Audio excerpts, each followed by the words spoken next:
Hello, everybody, and welcome to the first lesson in a brand new series on the subject of the criminal justice system.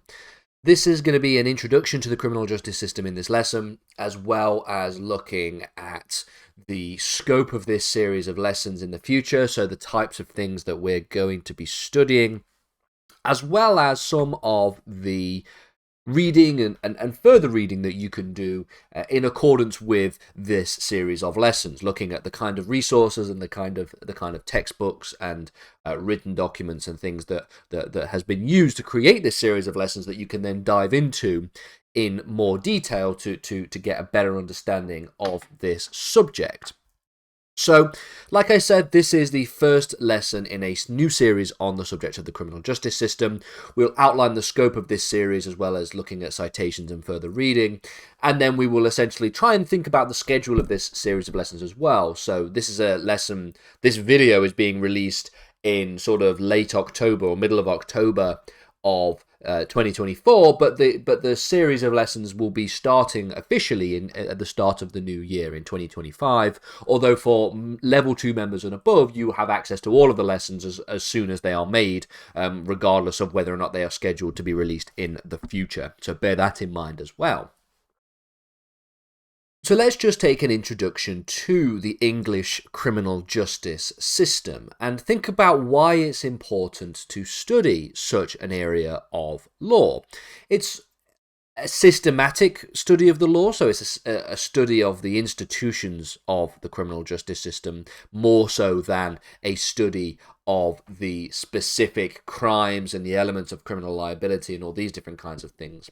Although we will do that in the next lesson. We'll just do a very quick crash course in the criminal law, and I will bring into the fold elements of the criminal law that we speak about here and there when thinking about the criminal justice system.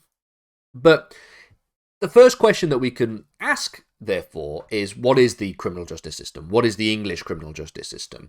Well, you can define it as simply the framework, the systematic processes, the institutions that are in place that are designed to uphold the rule of law, to protect citizens, and to ensure justice is served specifically within the context of the criminal law, within the context of criminality, within crimes, within what constitutes a crime, and the processes and the procedures that are in place to essentially have people who have been accused of committing crimes, a determination as to whether or not they have, as well as if they have, the kind of punishment, the kind of penalty that is going to be imposed by the state in doing so.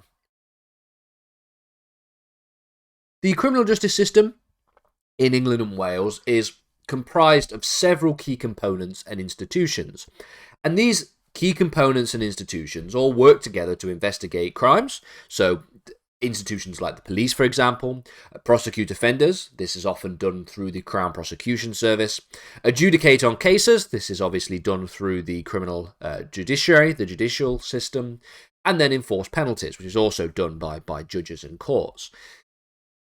So with that in mind, then, let's think about the key institutions of the criminal justice system. Well, as I mentioned at the start of this, or at least at the end of the previous slide, the police are the primary investigative body that is responsible for maintaining public order, preventing crime, but also, importantly, enforcing the law and investigating where allegations of criminal conduct or criminal activity have taken place. And in doing so, they investigate crimes, they gather evidence, they make arrests, and they detain suspects.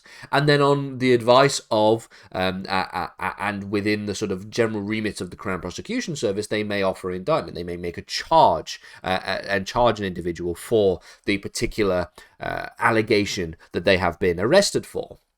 Once a suspect is arrested, they can either release them on bail. We'll get to the system of bail and how that works in future lessons' time. But if the crime is serious enough, then the charge might even result in them being held in detention in response to sending the case to the Crown Prosecution Service. The CPS is responsible for prosecuting criminal cases, so they are distinct from the police. The police investigate, they gather evidence, they arrest suspects, they do the detaining of suspects, they sort of do all the kind of groundworks, the nitty-gritty work of the procedure. but it is the CPS that is responsible for the prosecution of criminal cases. It takes decisions about whether there is enough evidence to charge somebody, whether or not the prosecution is in the public interest, whether it is of sufficient gravity. And so, generally speaking, when we'll look again at something we'll do in the future, we'll look at the Crown Prosecution Service, but the CPS generally try to balance two specific considerations when it comes to making a decision on the ability to arrest, to make a charge and to prosecute someone. Given that it takes resources to go through a criminal prosecution, they sort of ask two questions. Firstly, they think, well, what is the likelihood of conviction? They will only prosecute where there is a quite strong likelihood of conviction. They believe, on account of the evidence, that if they were to go to trial, they would be able to secure a conviction. And then secondly, is the crime itself in the public interest? Okay, so a serious crime like murder or sexual offences is almost automatically, tautologically in the public interest. But then there are other crimes. There might be some more petty crimes. There might be other situations where it might not be deemed that it's in the public interest to waste public resources to prosecute individuals for these offences. In an ideal utopian society, everybody who has committed an offence will get prosecuted for doing so. But of course, we live in a world where there are limited resources, especially when it comes to these key public institutions. So they have to make decisions on how to approach cases and which cases they're going to go about prosecuting and which ones they would probably not, given the weight of the evidence, given the likelihood of securing a conviction, and given the public interest of that particular institution. The CPS will often work very closely with the police, but they will operate independently of the police. This is for a number of reasons. Firstly, it's just a division of labour. The police do the investigating and the gathering of evidence and the arresting, and the prosecution service does the prosecuting. But it also ensures a certain degree of fairness, a certain degree of justice when it comes to the decisions to prosecute.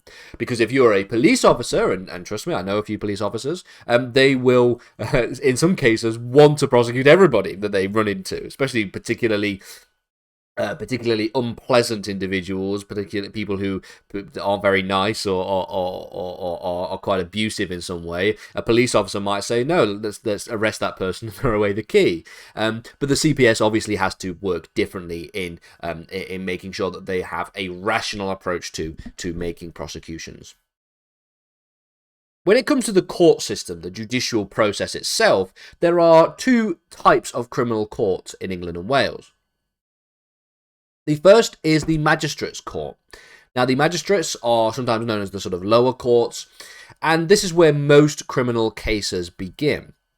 And this is one of the interesting things. The division of the two courts, the main two criminal courts in England and Wales, is not just a division when it comes to the types of offences that start in each of these courts. In most cases, in fact, most criminal cases, will begin in the magistrates' courts, okay?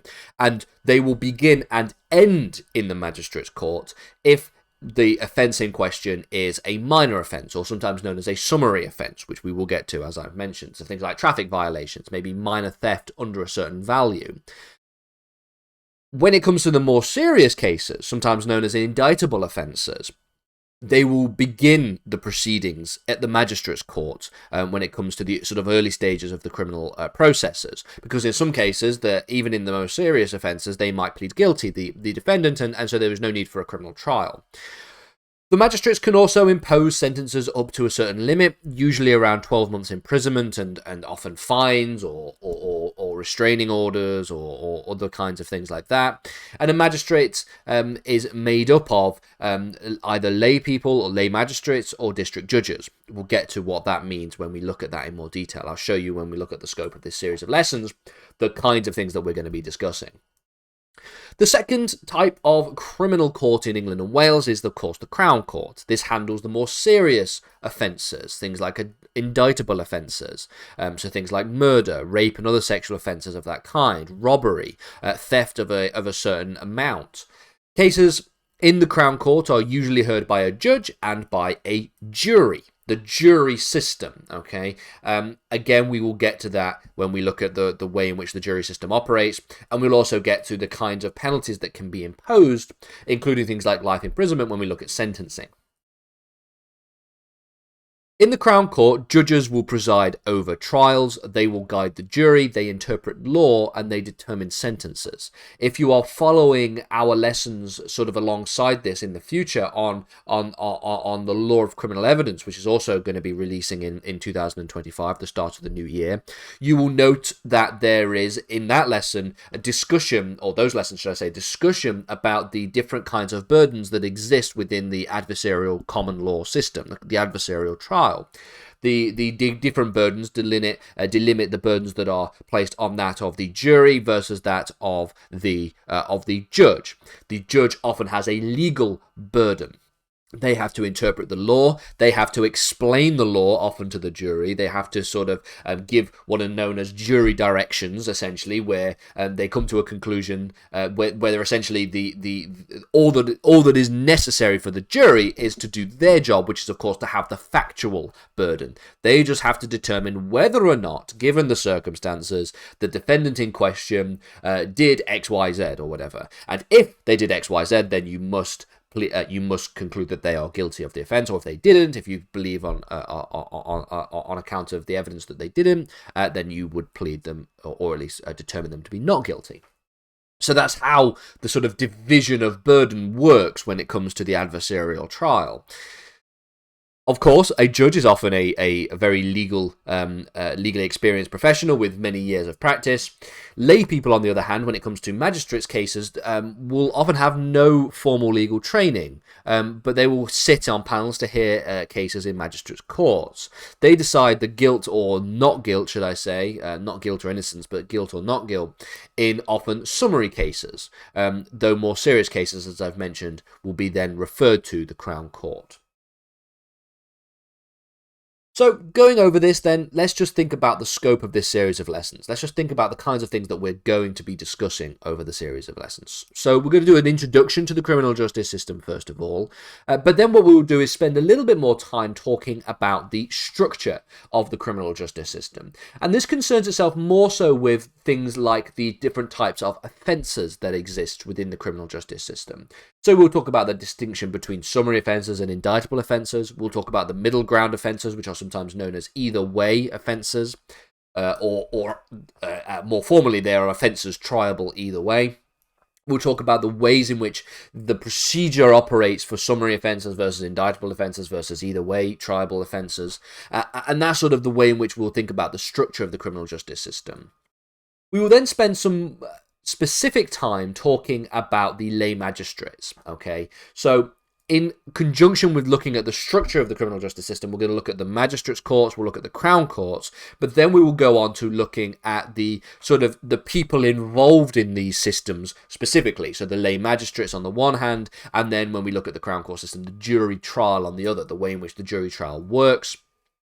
We'll spend a little bit of time focusing on criminal investigations, not spending too much time on this, because the final thing that I want to focus on is the end of the trial where guilt has been determined, and we think about the ways in which sentencing operates within the criminal justice system.